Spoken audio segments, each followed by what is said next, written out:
You are perpetual energy. You are a supreme being.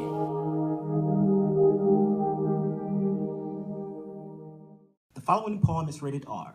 It contains strong language, adult content, and a passion for one substance. It is only intended for mature audiences. Viewer discretion is advised. In 1952, a publication from Charleston, South Carolina declared the cure for all bad isms and ills in society by this quote: "An inexpensive, simple, and thoroughly digestible food should be made popular throughout the world. Given enough of it, the inhabitants of planet Earth would have nothing to fight about. A man full of this is a man at peace." Spider House Ballroom, we are gathered here tonight to engage upon this substance, this peacemaker. It's my unequivocal lover. After one too many Sade song doesn't stop the heartbreaks. It's none other than a hot bowl of grits. Yes, I've come to the conclusion that a hot bowl of grits can be the icebreaker and the solution to America's $1 trillion debt. 1 tablespoon of butter, a half a cup of grits, 1 cup of water, and a dash of salt can make America, China, and Russia say kumbaya on Wall Street. That's my baby, grits. She's a superstar in her own right. Did you know that 3/4 of her is sold from Texas to Virginia each day? Historians have dubbed these regional states as the grits belt. Haven't you felt such conviction in your loins that you had to tell somebody of the new gospel of your significant other? I have. That's what I do for my baby grits. Sometimes I make a scene when I can't be in her presence. I even protested for her love one time in the Hampton Inn. In a belligerent voice, I yelled, "How damn you have no grits, but you got a fitness center?" Really? A fitness center. She was discriminated against that day, and it bothered me. She was racially profiled for her creamy, oozy background substance. Have you found yourself consoling your lover with silly impersonations to make them smile during tough times? To see reciprocity boomerang itself all over in your face like an episode that never gets old? To keep the flame burning, I tell my baby grits, it's gonna be okay. And sometimes when she's hot, steaming, mad, boiling, she wants me to put on that horrible Captain Kirk impersonation to make her smile. And I do that for my baby grits. So I take a long, deep stare into her creamy, oozy eyes. And I tell her, "Captain Log, stardate 5392, I really need you in my life. You are so irresistible. Spot, leave us, speed, Scotty, take us home." Wholeness, everyone. Welcome to our podcast. Let's jump in. So we got Roderick Minor here today, a poet, speaker. What do you want to call yourself? Poet, speaker, activist. Activist. I like that word. Right, definitely an activist in so many ways. Not in the standard ways that you see, like the protesters. I have different methods as far as with being an advocate, especially for people of color, underprivileged people, disenfranchised, and also for women, predominantly for women of color. That's I like. Boy, you're a powerhouse. So, just be walking around with purpose. Yeah, that's one thing I realized in life a long time ago. It's cool to, enjoy the things that you really are in love with, to find what your passion is, but then it's a whole nother world when you find out purpose in life and things that you willing to be able to make a sacrifice for, and things that you really have a strong belief and value for. I like that you said that. Yeah. Because I'm gonna jump right in. Okay. Gotcha. So you gotta have a purpose, a sacrifice, and sacrifice is a big word because it is. When you make that jump, you see your sacrifice like right in front of you, and I'm only saying that because like I saw your car, and I know that from previous, because we spoke before, that you told me, like, yeah, you packed everything you had, put it in your car, and you drove all the way from Louisiana. Yeah, from Baton Rouge, Louisiana. all the way from Louisiana to Yeah. Delaware. Yeah, sure did. Sure did. People was like, what? Yeah, people were like, this is like a joke. He'll be back around next week or whatever. Like, he's not really going that far. And it was like a very like strange time in that moment. Like around 2015, I was going through a lot of self-doubt when I made that decision. And then, of course, you're going to always have the naysayers that's going to, tell you the worst case scenario, never give you the best scenario or outlook on it, but tell you, oh my gosh, what if this? Or what if you freeze to death up there? You're going to freeze to death. Because they're like, oh, you going to Philly? Or like, and at the time, I didn't even know about Delaware. The only thing that led me to Delaware was I had a friend. Shout out to Janiyah Bradley, dope artist that lives in Delaware. She's a very, very dope painter. She was like, "Well, look, you can lay on you can go and lay on the floor. If you got an air mattress, we can go ahead and do that. And you work out a deal where you chip in, you help keep the place up." And I hold you down until you find your own place or until you find a sublet in Philly. Cool.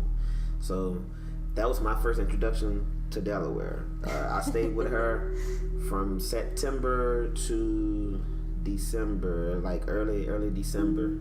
I stayed with her, and from that time I would wake up 5 o'clock in the morning, drive to Trader Joe's in Ardmore. That was my first job. And then I would drive to Roosevelt Middle School in Germantown. That was my second job after I got off of Trader Joe at 5 o'clock. And then that was an after school program. And I would go back home to Delaware at 9 o'clock at night. Dude, you had like a whole process. And, Yeah. why? Why? I mean, like, that's because somebody's going to ask why. Why did you drive? What was your purpose? Like, what was the goal? The goal was, to be honest with you, it was at a point where I feel like when you live in a place for a long time and the things I have done artistic wise, I was content with. I set out like a goal for myself where I wanted to be able to become a Grand Slam champion in the world of poetry slam in my local community. I wanted to help facilitate a poetry community in Baton Rouge. Because it was a rural area and it still is. It's very conservative as far as with the mind frame when you look at the legislators and what have you and the senators. And I had done everything I wanted to set out, and at the time I was doing a lot of touring, and Philly had drawn me to a place to where I was in love with the art scene of it, and there were more opportunities, be honest with you. And I felt like at the same time I wanted to take myself and see if I can actually live in an entirely different time zone and region. It's a whole new experience. You were like, okay, here's a bubble of opportunity, creative life, and I know that this is working for me right now, and I can be content and work with it, or I can try to grow. Exactly. And you knew you had to make a jump. You had to like move from one spot to the next. Right? Exactly. Most definitely. Yeah. And that jump was hard for you. It is. It definitely was hard for me. The thing that I look at with a lot of people, and over the years I've realized I've become not only a mentee, but I've also become a mentor to a couple of people, not by choice. They love talking to me. They were like, "No, you are the one." Right. Was I love the statement that you said earlier about taking that jump, and I think with a lot of us in our lives, we have certain desires and dreams, and we always at the cliff, and we're like, I don't know about taking this jump yet, because the thing about it, you're on edge, right? You're on the edge, and see, the thing about it, you got this parachute, but you don't know if that parachute gonna open or not because you don't know about taking that jump. So you just gonna stick with this trail that you comfortable with. And I used to tell myself, even with my farewell email when I was at Christiana Mall, I used to tell like myself that being comfortable is stagnant. It's no growth in that. Being uncomfortable is growth. And it's also facing your fear, because you will only like realize your full potential once you take that leap of faith. I mean, the worst case scenario, I won't be here talking to you on this podcast, and I'll be back in Louisiana, Mississippi, somewhere in my mom place. Right. That would be the worst case scenario. But best case scenario, I'm here and we having this awesome conversation about facing your fears and your desires. I know, So. and it's aligning. It's like aligning with me because I was just speaking to a friend, and he had me thinking about anxiety and how we can misplace that anxiety if you're not used to adrenaline. Because adrenaline is that like, okay, the gun's about to go off, and you have to be ready to take off. And I say that because I ran track. I see. Okay. So that's how I align it for me in that feeling of anxiety, because I know what it feels like right before the gun goes off. Oh yeah. I think if we can all, find that moment in our lives where you had that feeling right before the gun goes off, and you know what it is, like, because everybody has their own experience. Like for you, it was getting in that car, packing everything you got, trusting somebody. How long have you known this person? I knew Janiyah for about I would say like 3.5 years, and that was only via Facebook. We only met in person. That one first time. No, we met in person 2012 because I was on tour. I had just released my first chapbook, and I just came off of competing in my first National Poetry Slam in Charlotte, North Carolina. And from there, a couple of people that run some of the poetry venues in Philly, they were like, well, hey, I would, interested in having you as a feature. And she was one of the vendors. She was selling jewelry, and she was selling some of her own paintings.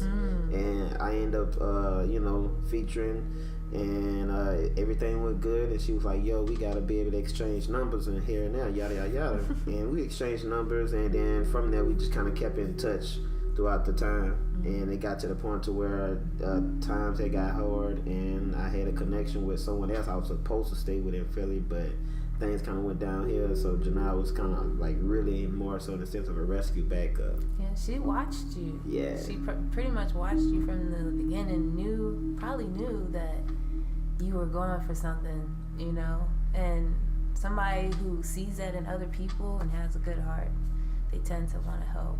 Oh yeah. It was like remarkable, man, because I didn't know whether she was gonna say yes or no or nothing. I was like, let me just ask. And then the gig with the after school program after I got out of Trader Joe's, that came through another good friend of mine. So shout out to Tia High.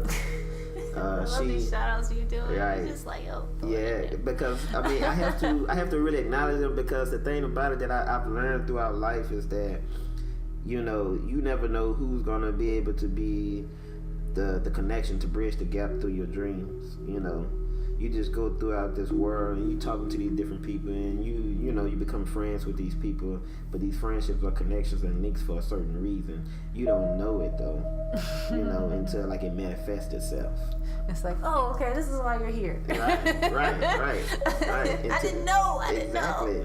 I love when that happens. It's like, oh man, I didn't know you designed your own clothes line. Exactly. Oh, I didn't know you was a big DJ. Exactly. Like, girl, you be getting the tail too. That's the beauty of it. I mean, like, name one person that has ever done anything slowly by themselves. It's always been someone that has been a resource to someone to be able to get you to point A to point B, you know, whether you think about it or not, or whether you don't want to acknowledge it, you know. Yeah, it's like finding a tribe. Yeah, it is. It is. And that's the beauty. When you find that tribe and, you know, you guys gel well, you know, that's like, okay, I got people that I can always vibe with or talk to about certain things, you know. And that's So, yeah. important, that support. It is. Yeah. It is. Because packing your stuff up in the back of a Nissan Sentra and driving 1,300 miles north for like a good 28-hour drive is... It's a lot of it's mental. a lot. Yes, yes, Yeah, it a lot is. of solitude time. Yeah. So what was that like for you? Do you experience a lot of, well, do you meditate? Yeah. Yes. Yeah, I do. Okay. I Are do. you comfortable in solitude? I mean, I'm definitely comfortable in solitude. Sometimes I tend to overthink, and that's when some of my, I guess, fears set in. Like, to be honest with you, right now, you know, some of the things that I'm going through now, I'm at the cusp of deciding, okay, where do I want to make my next move artistically wise? Like, I know what I want to do community wise, and I'm trying to be able to figure out how can I be able to like intersect those both things so they gel with one another, they marry one another. How can you present your skills and also help with your values? Exactly. And then you do that with your words, bruh. Ooh, you got some words on you. Yeah, I mean, like, the thing about me, it was just so much reading at the time, and like one of my mentors, two of them, Chancellor Zero Skidmore and Donnie Rose, who run a nonprofit organization in Baton Rouge, Louisiana called Forward Arts. I know that's like a quick sound plug, but like they were instrumental in like me becoming the person who I am today, you know. And like I value a lot of the things that they have given me and beliefs, and just also responsible for like the diction with a lot of the vocabulary. Like a lot of that came from just listening to him, and they say, hey, read this book, and you know, I'm reading all this stuff, and to this Is day, he just like he just passing it to you? yeah, You just yeah, like okay. oh yeah, because like the thing about it, it was like looking at Roger and Ebert, you know, from like the movie reviews. So they hype these books up, you know, and like all of us being poets. So it's like, if this person says this book good, and this other person says this book good, oh hell yeah, I'm gonna read this book, you know? Yeah. So that's how you it was. know the person. Yes, Yeah. yes, exactly. So it's like you going into a situation like you know the movie is gonna be good. You don't have to question, I don't want to pay this $5 to go see this movie. But since they already saw it and they've read it numerous times, he's like, okay, I trust their reviews about it. So that's how it was, pretty much was like. So yeah. So I mean, man. That helped build who you are, you know. It definitely, most definitely, and then it also reinstilled those beliefs and values that you know, I talked about earlier. Because with that, at the end of the day, I believe that all of us, we have certain things that we firmly believe in, and in that, in turn, you know, you figure out what things that you are willing to make a sacrifice for, and that shows the DNA and the character who you really are. That was deep. Yeah. You said so much. Oh man. So I just need to take a moment. alright, who's side? I hope you ladies and guys are enjoying our podcast thus far. We're going to take a quick break and we'll be right back. Mambo from Kenya, Hakuna Matata. Hello. Hakuna Matata Unlimited is where you can go to find authentic dashikis, dresses, skirts, pants, purses, jewelry, paintings, masks, and so much more. Hakuna Matata Unlimited offers you the nostalgia of no worries. Where in Kenya, we love to say. Our home operation is in Columbia, South Carolina, where you can find us. You can also find us at HakunaMatataUnlimited.com. Also find us on Instagram at Hakuna Matata US, Hakuna Matata Us. HMU, Hakuna Matata Unlimited. Until next time, kwaheri.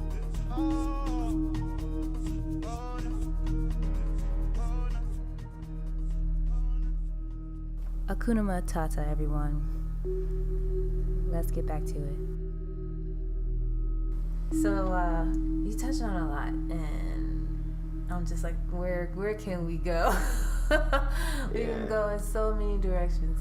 But I do want to touch on women. Because that was something that you mentioned that you stand for.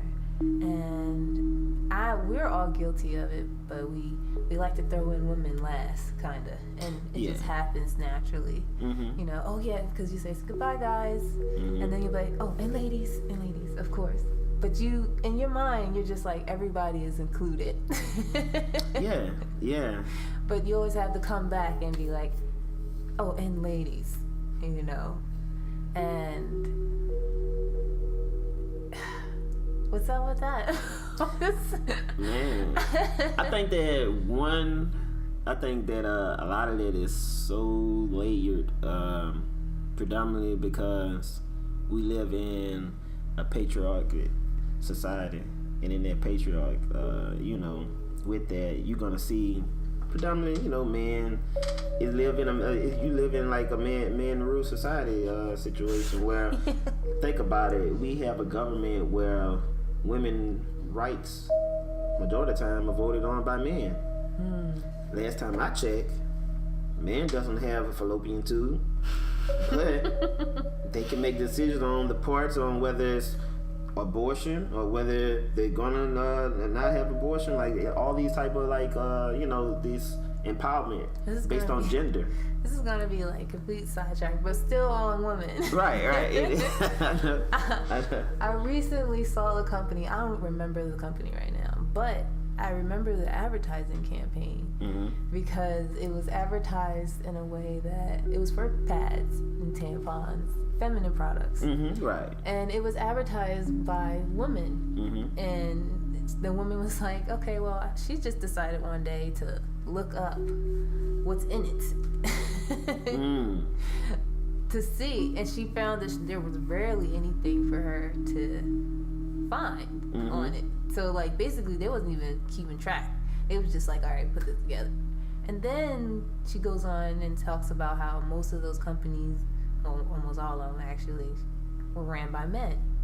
So the men are creating products for females to use for their most sacred place. Of course.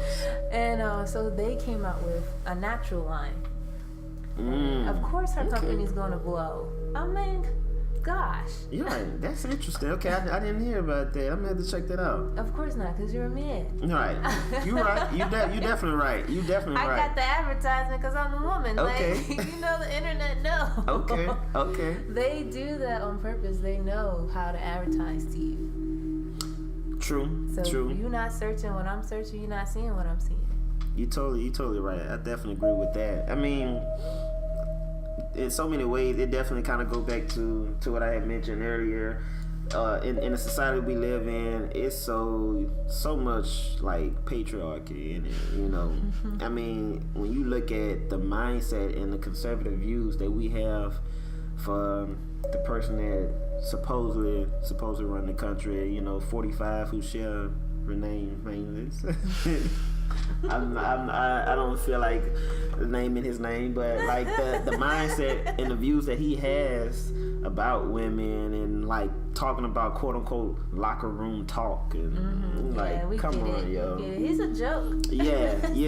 That's a whole nother joke. I mean, I don't want to go down that rabbit hole, but I know that we can go down that conversation for years. I don't want to. I choose to laugh. But yeah. And move on. Oh yeah, most definitely. But that just kind of go back to like how you said you look at all these the views and mindset on women, and a lot of time in a lot of spaces women are hypersexualized, especially when you look at the media. So like we know that, right? Because that's something that's said often, and females know it too, even though they don't speak up.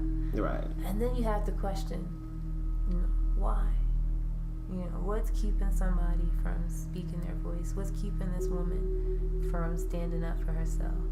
And then that in itself opens up so many doors, because never know.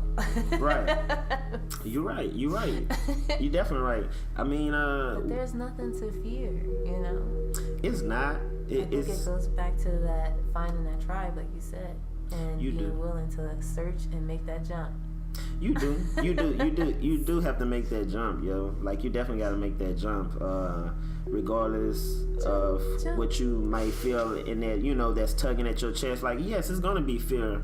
It's only right to acknowledge that, you know. Without you acknowledging that and you trying to be in denial about that, in the long run, you only you know, setting yourself back. You only like regressing instead of progressing.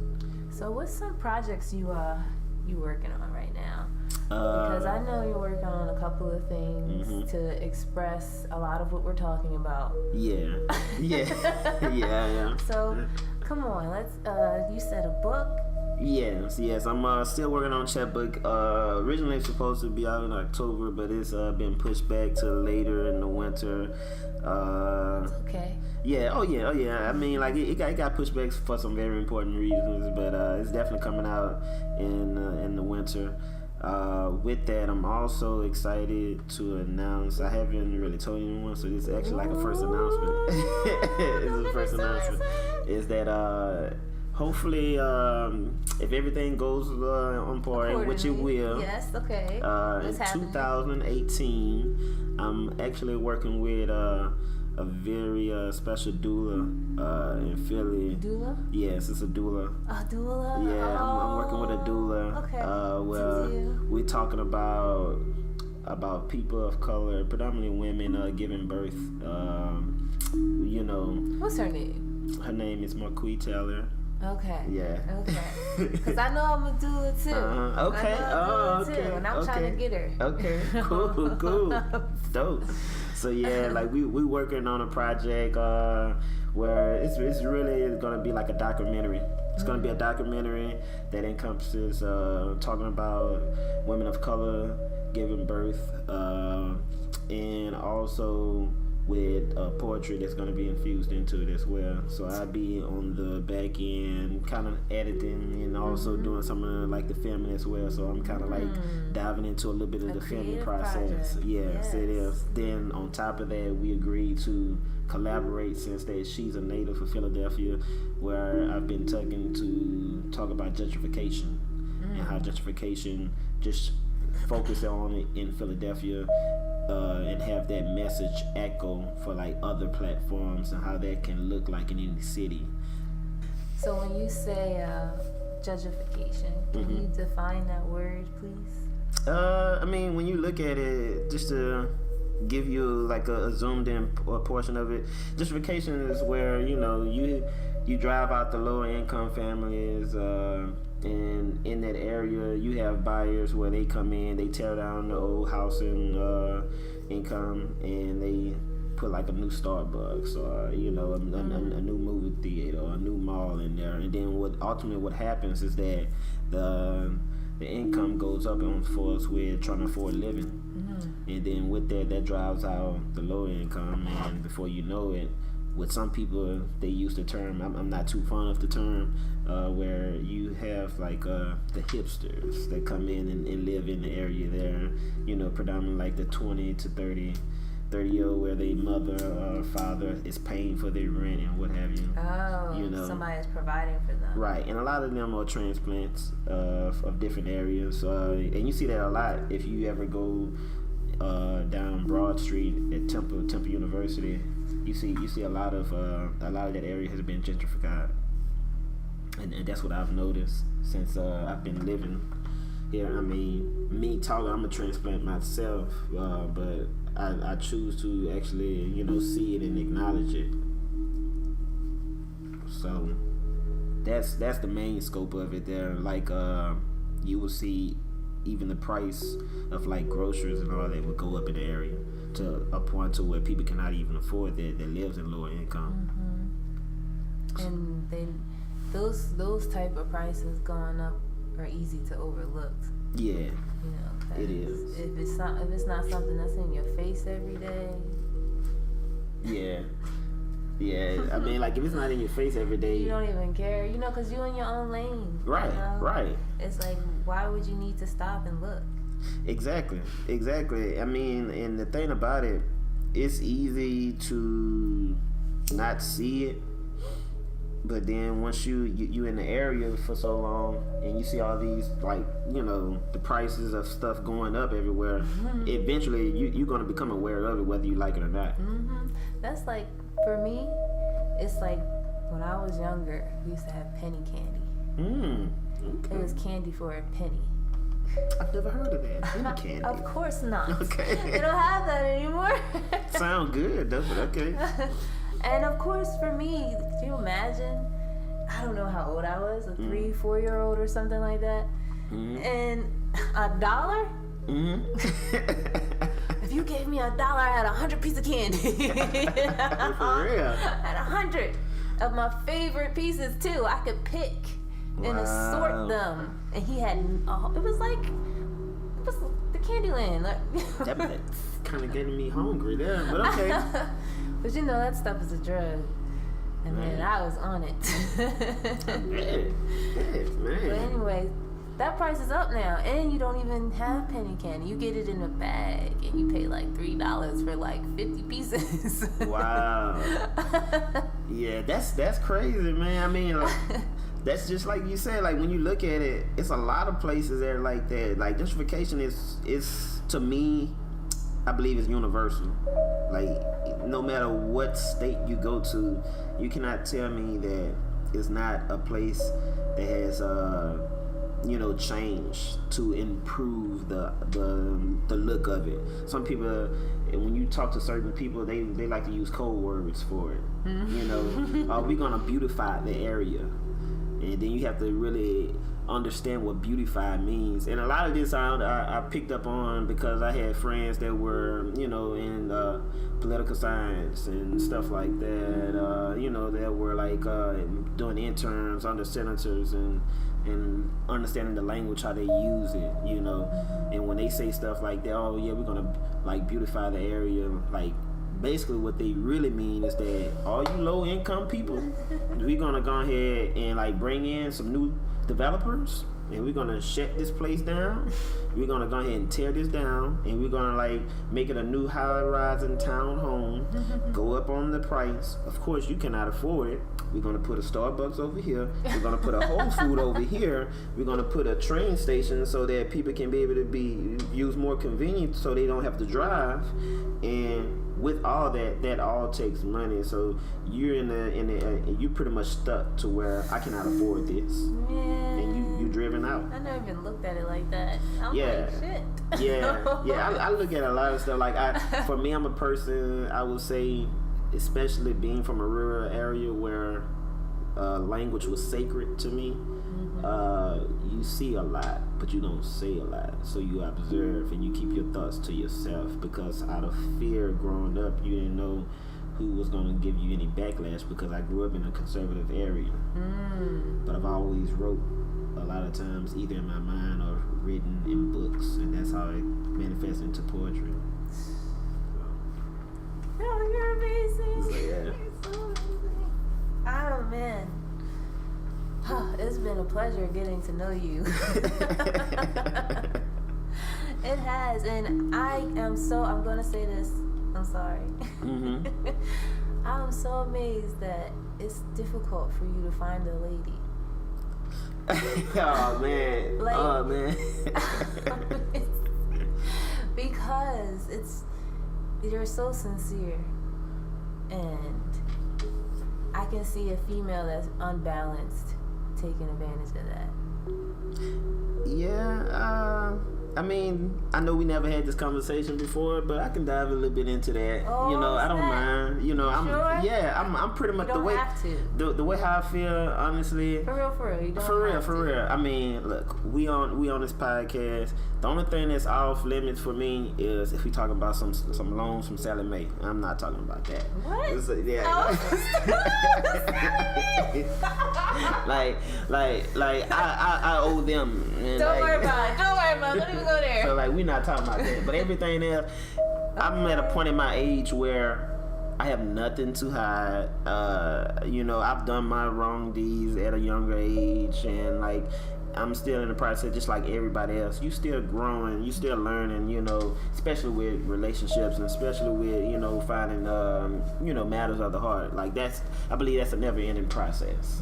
So, I mean, yes, what you just kind of like touched on, I have been taken advantage of a couple of times, you know, and I've gotten to realize that a couple of things in life is that you always gonna have to be able to face rejection. And I think with a lot of men do not know how to face rejection or how to react with rejection. They tend to let the emotions take over them, and then that comes out in an ugly manner. I've dealt with rejection plenty of times. It was either one, I remember I was too short, I wasn't tall enough. Aww. And I'm like, look, it's not like I was in the grocery store, like when I was in the womb and told Jesus, hey, let me get that 6'6" over there, let me get 6'2". And it was like, look, Jesus was like, look, you're gonna be 5'3" or 5'4", that's it. You're not going any more taller. He said that's it. Right. So, you know, I've been rejected because of that. At times I've had have found women that I was like interested in, and sometimes I felt like I had ended up moving too fast, that I found that were just remarkable. Some of them that I still think that are just remarkable in so many ways. And what drives me is not just the beauty, like the physical essence. Like, that's, for me, that was 15, 16 years old.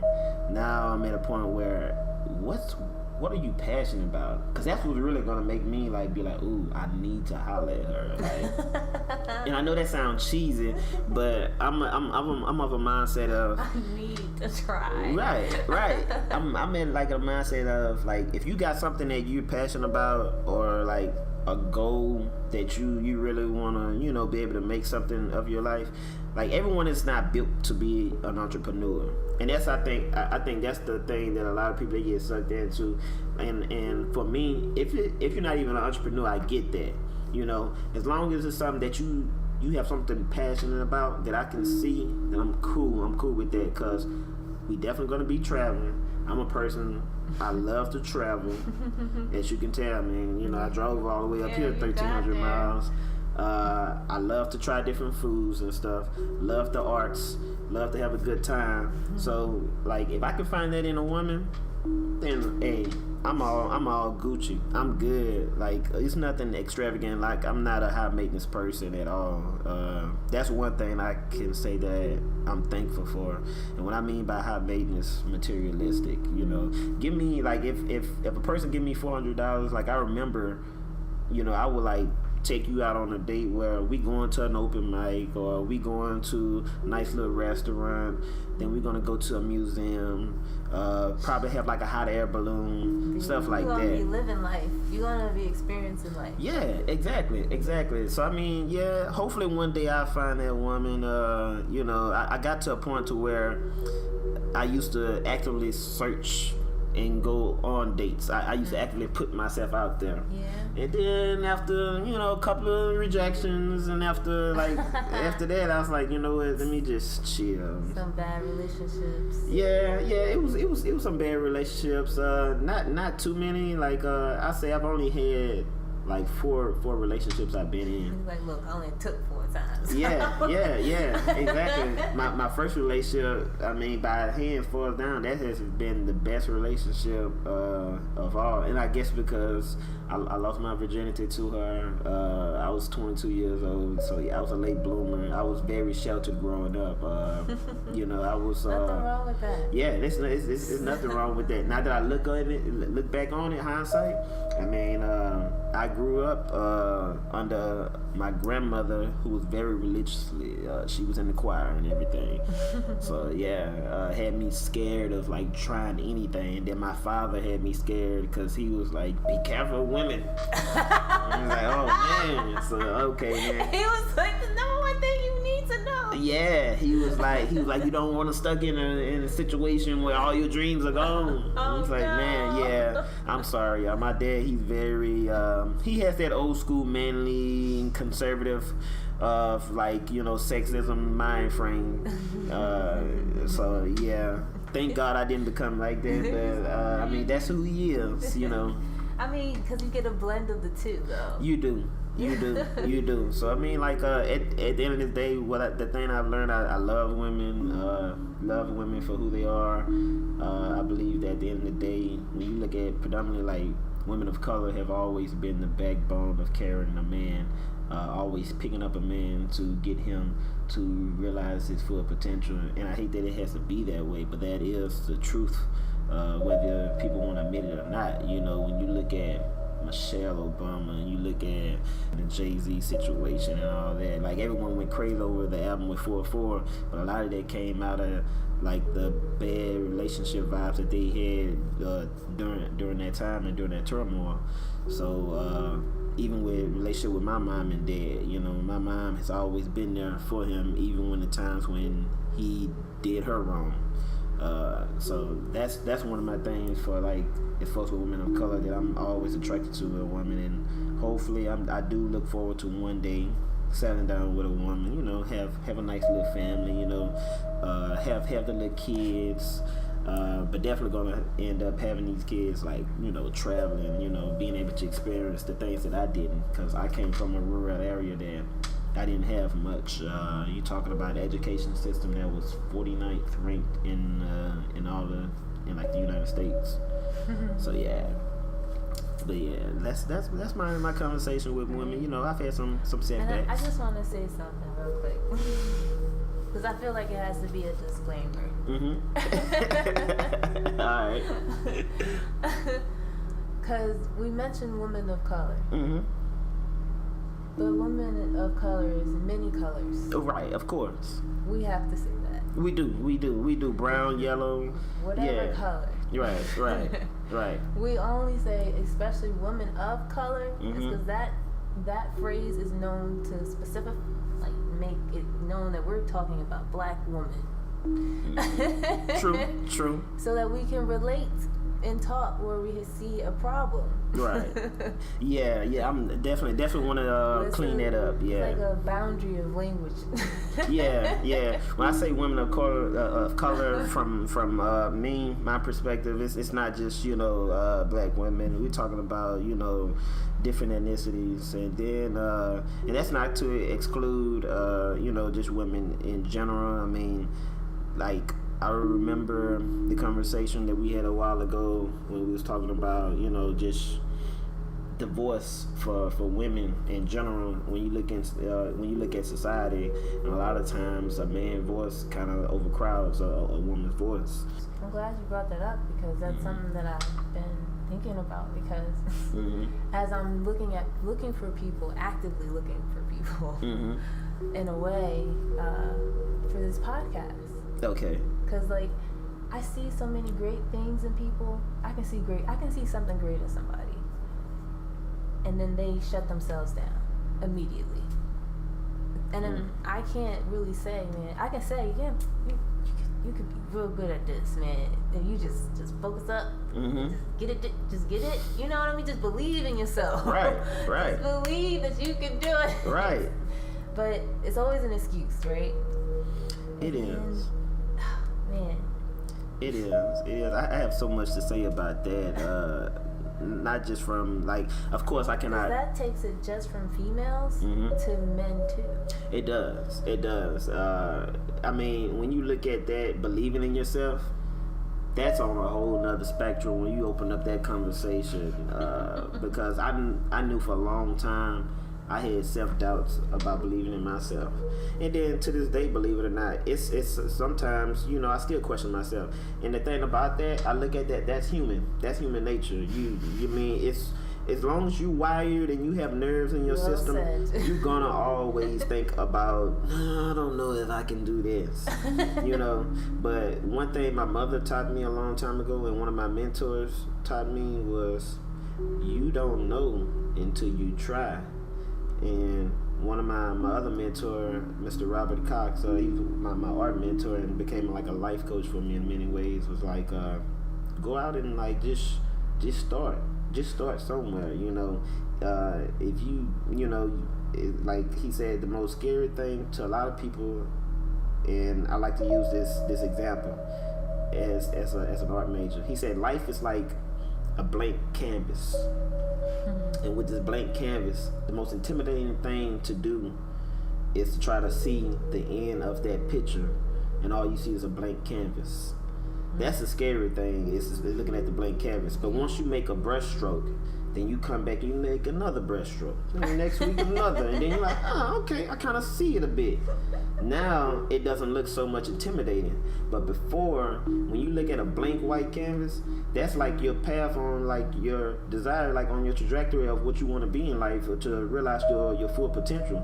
Because it's blank, you don't know where the hell to go. Bruh. So. Bruh. Because that reminds me of my project I'm working on right now. Mm-hmm. Because I'm drawing. Ah, okay. See? Can I show it to you? Yeah, most definitely. But it worked out like that. Like, you know, I didn't know what I wanted to do. Mm-hmm. I just knew I wanted to make something great. I wanted to make something that would make somebody feel good. Of course, You know? I feel you on that. Because that's my thing. And then I'm like, at the same time, I wanted to feel good to me. Most importantly, like me. Like, Of course. I like it. Yeah, you're the one putting the work into it. So that's not it. Let me show you real quick. It's still in process. Oh no. You see it? Okay. We got all type of art stuff going on here on the Key Podcast, y'all. Creatives, baby. For real. Oh, sweet. Okay. Man. Yeah, you definitely putting a lot of work into that. Yeah. So it started off with the small. It had blank, obviously. Mm-hmm. So I had to have an idea of what I wanted even to do. Okay. You know what I mean? All right. So I'm like, okay, I'm just gonna make some circles real quick. Mm-hmm. This is my process. This is like my creative process. Okay. I don't mind sharing. Okay. So for me, sometimes it's pressure. Like, man, how big should I make the circles? Like, Yeah. That's that anxiety that I deal with sometimes, right? I feel you on that. Making that decision, like, am I gonna make a really big circle? Am I gonna make a small circle? Mm-hmm. And if I'm making a small circle, can I make it a small circle? It doesn't even matter. Right. You know, Right. What am I saying? True. So here you go, and I make that first stroke, and it started with these little things in the middle, and I hated them, to be honest. Yeah. I was not feeling. But I can see that, you know, like the thing I look at with art though, when you can tell a lot about a person when you look at, believe it or not, the pencil stroke and like the width of the lines, and a lot of that comes from, for me, I used to teach art therapy, and with that, you know, you can be able to give a certain assignment and that people just go on their way, and what you subconsciously doing is you trying to be able to get that person to be able to express how they feeling mentally out in an artistic way, because sometimes language becomes a barrier sometimes. Some days that we cannot find the words to really express how we feel, but then we can be able to express that through visually works. So I mean, that's the beauty of it. And that's how art therapy works. Yeah, most definitely. Can you tell me a little bit? Like, if looking at this, I'm gonna, cause I'm curious. It sounds weird, but for real. I'm supposed to be an artist, but I've never heard of art therapy. And I probably heard it, but not really like cared enough to look into it. You know what I mean? Right. So I don't really know anything about it. It's cool. It's cool. I mean, trust me. At one point, I didn't know anything about it. That's the thing I learned about life. It's a lot of things that we don't know until someone actually opens us up to it, or we actually say, "Hey, can you tell me about this?" You know. With it. So tell me about art therapy. Okay, cool. I can. with art therapy, I mean, like I said, it really opens up a lot of the things that are tugging at your heart, or things that you can tell about a person when you start to like put certain images on the canvas. You can start to open up that dialogue. It's almost like an icebreaker in a way. Like, for example, when you look at the line strokes on the drawing here are lighter, but then right here they're much more darker here, and that shows a sign of confidence, a sign of commitment, where you knew, okay, this is where I feel more. I like this area here. This area, like, I'm not too sure about. You know, a little bit of like uncertainty. This right here, what I definitely noticed was where that was the moment where it's like, okay, I want to sit down, and this is like my perfectionist coming out of me. Like, I'm gonna sit here, I'm gonna like tediously mess with this until it looks almost perfect. You know, and with that, that's what I see in there, because everything, like, I don't see like another eraser mark or anything. Stuff, it's like it's accurately zoned out to where you did that mathematically. So like, I was thinking about it, like, yo, yeah, this is gonna be. And you're correct. I was being a perfectionist about it, because that's how I get sometimes. Of course. But working through it in that process that you were saying, like, make that stroke, because I did that centerpiece and I didn't touch it for a couple of days. Yeah. I can understand that. See, here's the thing about life. Then it goes hand in hand with art, what a lot of people don't recognize.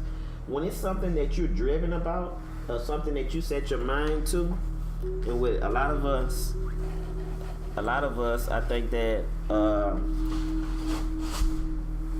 I'm gonna take that back. Not a lot of us, but all of us, we have a concept that we want to be perfectionists, whether we say it or not.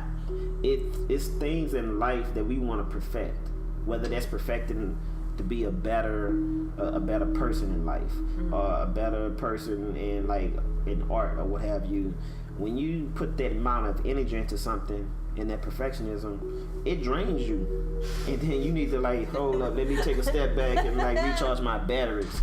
Like I tell you now, me being a poet, is especially during spoken word, getting on stage, every other week and what have you, performing, it got to a point where it drained me, and then I decided to take a step back for a second. But I was still writing, I just wasn't performing, but I would still go there and see like other people perform.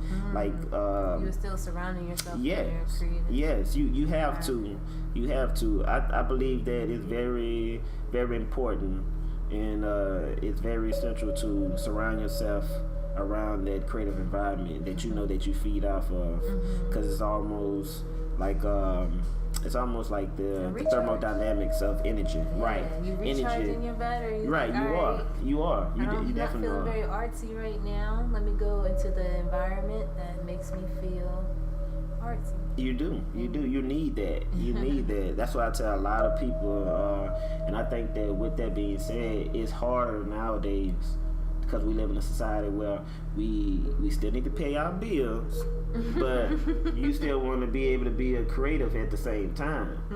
And what a lot of us now in this world is that a lot of you see a lot of entrepreneurs now, and that's just because of the resources and the accesses to social media and to different platforms, and to be able to start a podcast or to start like a radio talk show. Like a lot of that has become so like easily accessible to us, and then you want to be able to still balance the work life to pay the bills, to be able to get to where you need to be to. And sometimes I struggle with it, So that's normal, but it's real. Man, I love our conversation today. Thank you. I really appreciate it. I don't know how it's gonna turn out, to be honest. But that's the part that is exciting for me. Gotcha. That's the fun part for me, to see everything come together. So we're gonna start closing it up. Okay. Because we can talk for hours. Yes, we can, y'all. We can. For hours. And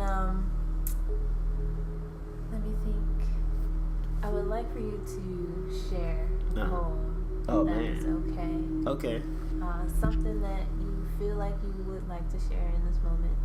whatever is in your vibe. Okay. Okay. Gotcha.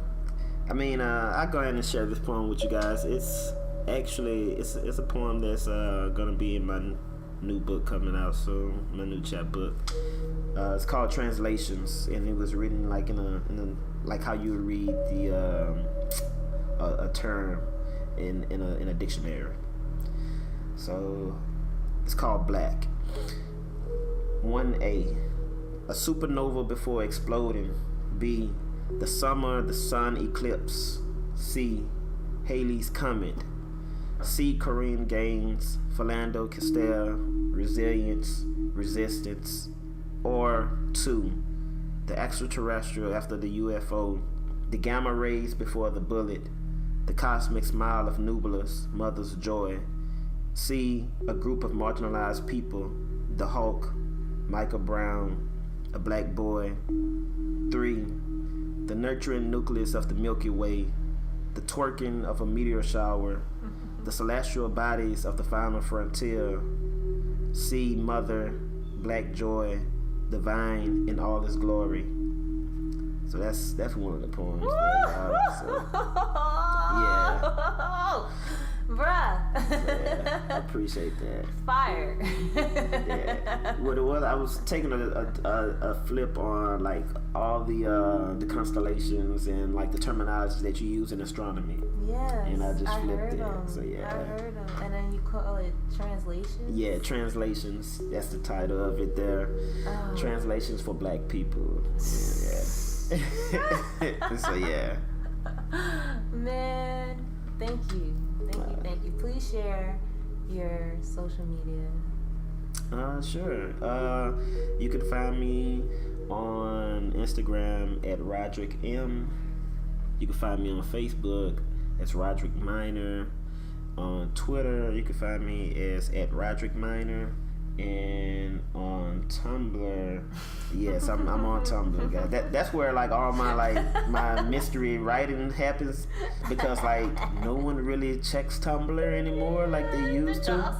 Yeah, like the only people check. Nobody's over there. Right, it's not. The main people free that's reign. it is like the main people over there are like a lot of writers, you know. So my Tumblr is Roderick Minor as well. So in other words, you put in Roderick Minor, you can find a lot of stuff. Even YouTube clips. Can you spell Roderick? Yes, good question. Yeah, I'm glad. I'm glad you mentioned that. It's RODRICK, and then Minor is MINOR. So it's no E. Even though if you text it, it will put an E in there. So, yeah. That's an autocorrect. Yeah, it's an autocorrect. Right? It was like, I do not know this Roderick. I know Roderick. I'm like, no, it's not Roderick. No, it's not. It's not. But I appreciate the opportunity coming on Keep Eyes, and just being honored to have the conversation and break that dialogue with you. Anytime, man. Anytime. So, yeah. Thanks everyone for listening to our podcast. Be sure to follow us on Instagram at KeyPods for future podcast announcements. Have a great day.